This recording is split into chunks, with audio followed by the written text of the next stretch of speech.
The first time she asked him, he almost dropped the grocery bag in his hands. It was a bright morning, the kind where sunlight spilled like gold across the sidewalks and children's laughter floated through the air, but Daniel Reyes felt like he was walking through a storm no one else could see. His daughter's tiny hand was wrapped around his finger, her backpack bouncing against her shoulders as they returned from the bus stop.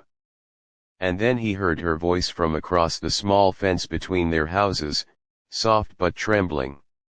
"Why do you keep avoiding me?" Daniel froze. For a second, the world stopped moving. Even the birds seemed quiet. Before we go further, if you believe in kindness, second chances, and stories that heal the heart, please take a moment to like, comment, share, and subscribe to the channel One Heart Stories. Your support keeps these stories alive. Daniel didn't look at her.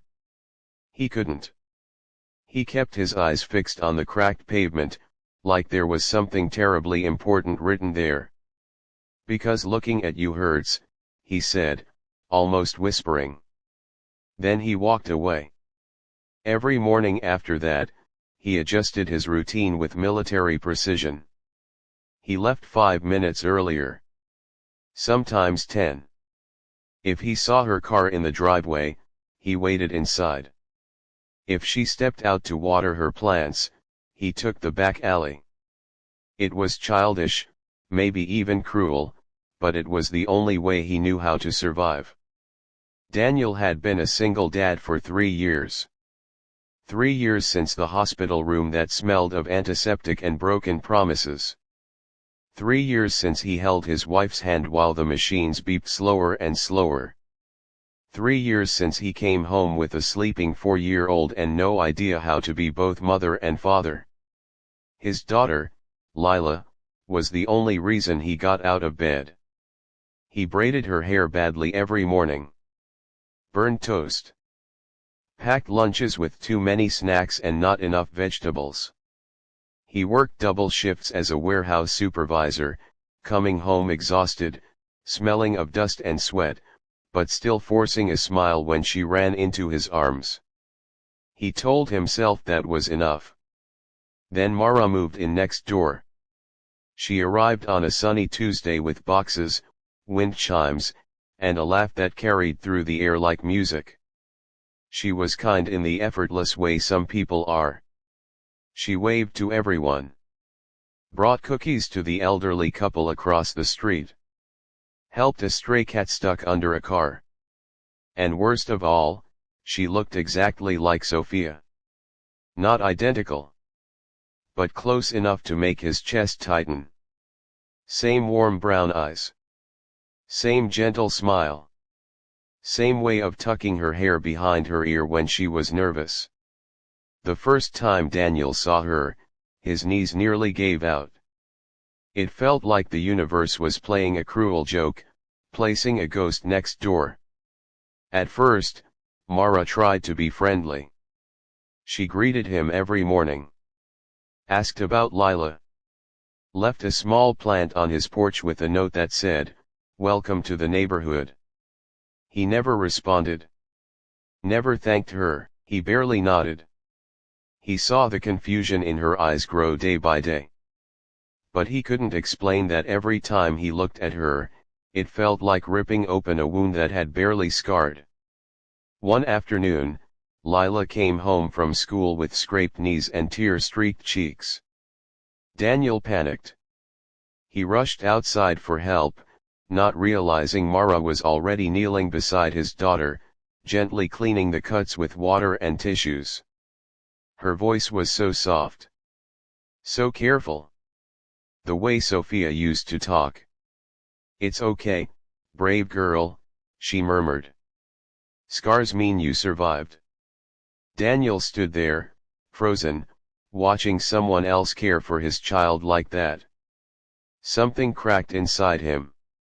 Instead of gratitude, he felt anger. Fear. Loss. That night he couldn't sleep. Memories flooded him. Sophia laughing in the kitchen. Sophia dancing with Lila in her arms. Sophia promising him they'd grow old together. The next morning was when Mara asked him, "Why do you keep avoiding me?" Her eyes weren't accusing. Just hurt. And when he answered, "Because looking at you hurts," he finally saw how unfair he'd been. She wasn't a ghost. She was a person. And he had made her carry the weight of someone she'd never met. Days passed. Then something unexpected happened. Daniel slipped at work and twisted his ankle badly. He couldn't pick Lila up from school. He had no family nearby. No friends he trusted enough to ask. With shaking hands, he called the only number he had. Mara. She arrived within minutes, breathless, worried, as if they'd known each other for years.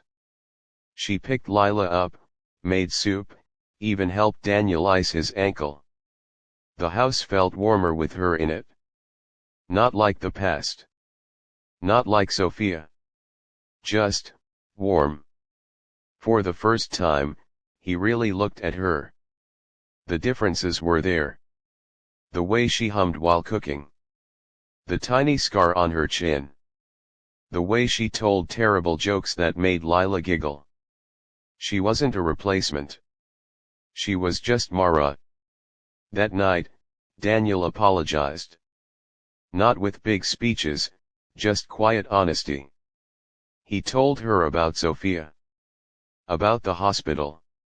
About the fear of forgetting his wife if he allowed himself to smile again. Mara listened without interrupting. Then she said something simple that stayed with him. Loving again doesn't erase the people we lost. It just proves they taught us how to love well. The words felt like sunlight breaking through clouds. Weeks later, Daniel stopped using the back alley. He walked past the fence. Sometimes they shared coffee. Sometimes Lila played in Mara's garden while they talked about nothing and everything. The pain didn't vanish. But it softened. It became something he could carry. And one bright morning, the same kind of golden morning where everything had once hurt, Daniel found himself laughing at one of Mara's terrible jokes while Lila chased butterflies nearby. If this story touched your heart even a little, please like, share, and comment to let us know. Your engagement helps more people believe in hope and healing. Special request, comment second chances if you believe life can surprise us with love when we least expect it. Because sometimes the people we avoid are not reminders of what we lost, but gentle bridges to what we still have left to live for.